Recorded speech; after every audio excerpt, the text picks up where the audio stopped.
ನಮಸ್ತೆ ಫ್ರೆಂಡ್ಸ್, ಇವತ್ತು ಈ ವಿಡಿಯೋದಲ್ಲಿ ಬಟಾಣಿ ಆಲೂ ಮತ್ತು ಪನ್ನೀರ್ ಹಾಕಿಬಿಟ್ಟು ಈ ಒಂದು ರೆಸಿಪಿನ ಶೇರ್ ಮಾಡ್ತಾ ಇದ್ದೀನಿ. ಅಂದರೆ ಪಲ್ಯ ಅಥವಾ ಗೊಜ್ಜು ರೆಸಿಪಿನ ಶೇರ್ ಮಾಡ್ತಾ ಇದ್ದೀನಿ.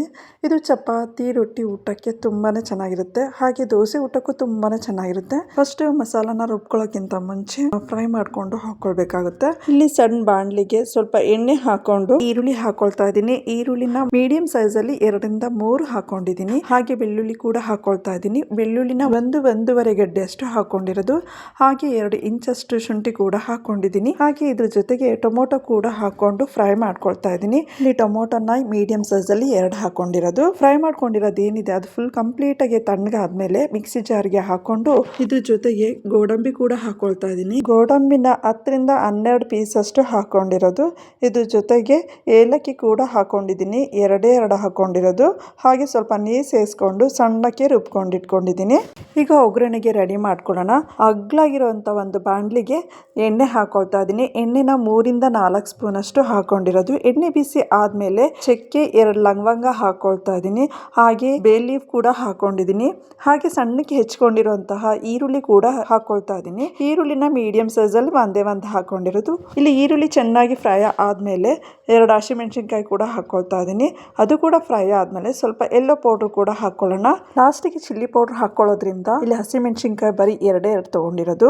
ಈಗ ಎಲ್ಲ ಪೌಡರ್ ಹಾಕೊಂಡಾದ್ಮೇಲೆ ನೀಟಾಗಿ ಮಿಕ್ಸ್ ಮಾಡ್ಕೊಂಡು ಆಲೂಗೆಡ್ಡೆ ಹಾಕೊಳ್ಳೋಣ. ಆಲೂಗೆಡ್ಡೆನ ಮೀಡಿಯಂ ಸೈಜ್ ಅಲ್ಲಿ ಕಟ್ ಮಾಡಿ ಹಾಕೊಂಡಿದ್ದೀನಿ. ಆಲೂಗೆಡ್ಡೆ ಏನಿದೆ ಈರುಳ್ಳಿ ಒಗ್ಗರಣೆ ಜೊತೆಗೆ ಸ್ವಲ್ಪ ಹೊತ್ತು ಫ್ರೈ ಮಾಡ್ಕೊಳ್ಬೇಕಾಗುತ್ತೆ. ಹಾಗೆ ಬಟಾಣಿ ಕೂಡ ಸೇರಿಸ್ಕೊಳ್ತಾ ಇದ್ದೀನಿ. ಬಟಾಣಿ ಅಂತ ಅಂದ್ರೆ ಹಸಿ ಬಟಾಣಿನ ಹಾಕೊಂಡಿರೋದು.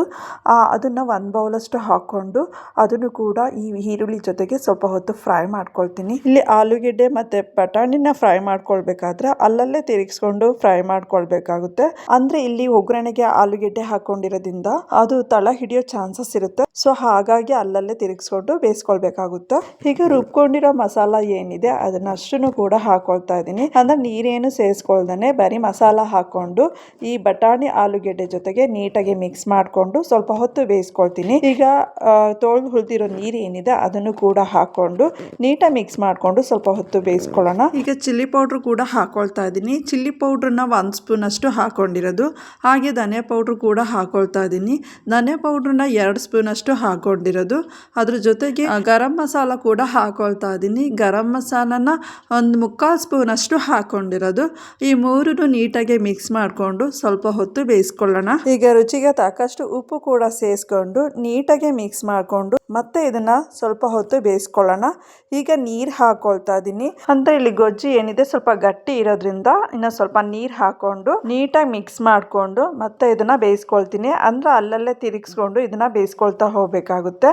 ಈಗ ಪನ್ನೀರನ್ನ ಇಲ್ಲಿ ಫ್ರೈ ಮಾಡಿ ಹಾಕೊಳ್ಳೋದ್ರಿಂದ ಸ್ವಲ್ಪ ಎಣ್ಣೆ ಹಾಕ್ಬಿಟ್ಟು ಪನ್ನೀರ್ ಏನಿದೆ ಅದನ್ನ ಸ್ವಲ್ಪ ಹೊತ್ತು ಫ್ರೈ ಮಾಡ್ಕೊಳ್ತೀನಿ. ಅಂದ್ರೆ ಇಲ್ಲಿ ಪನ್ನೀರ್ನ ಸ್ವಲ್ಪ ಲೈಟ್ ಆಗಿ ಬ್ರೌನ್ ಕಲರ್ ಬರೋವರೆಗೂ ಫ್ರೈ ಮಾಡ್ಕೊಳ್ತೀನಿ.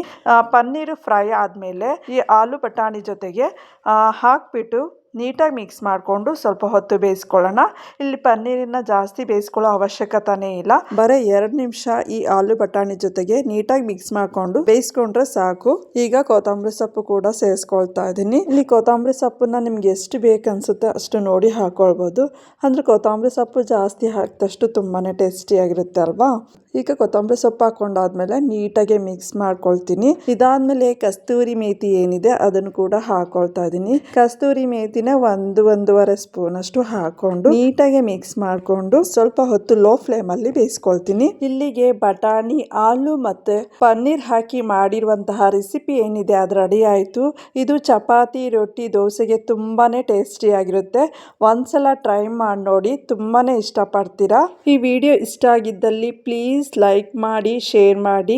ಒಂದ್ ವೇಳೆ ನೀವು ಈ ಚಾನಲ್ಗೆ ಸಬ್ಸ್ಕ್ರೈಬ್ ಆಗಿಲ್ಲ ಅಂದ್ರೆ ಸಬ್ಸ್ಕ್ರೈಬ್ ಮಾಡ್ಕೊಳ್ಳಿ. Thank you.